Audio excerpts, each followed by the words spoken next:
Do you want to buy a gun? In this case, I'm talking about the weapon used to shoot and kill Trayvon Martin. The shooter, George Zimmerman, has put the weapon up for sale, and it's evoked and provoked a great deal of emotion and feeling, from outrage and disgust to humor. Now here's the story.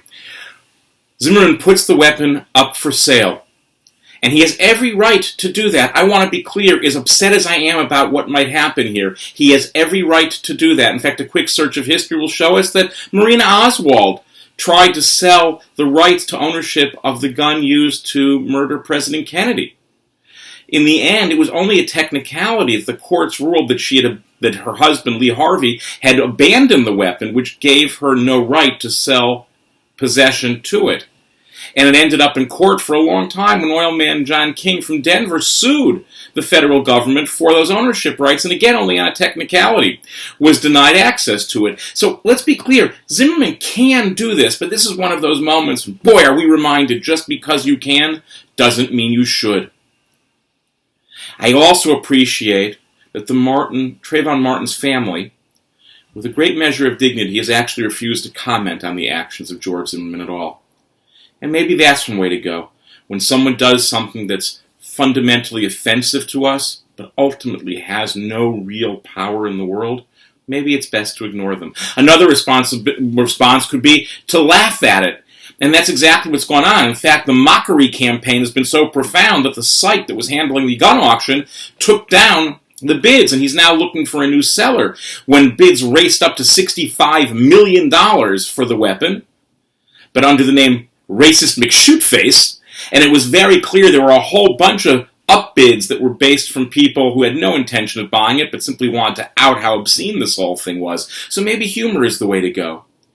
But in the end, my response to this hinges on the very words that George Zimmerman used, and I think there's a lesson here for all of us. He referred to the weapon as an American icon.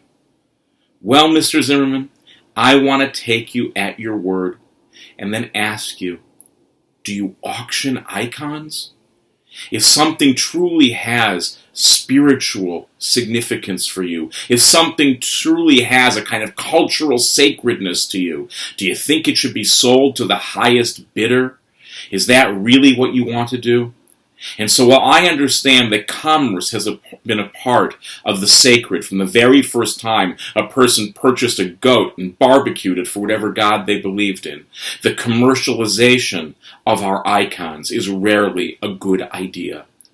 And so rather than debate is this good or is it not good, what Mr. Zimmerman wants to do, I think it's absurd to obscene, personally.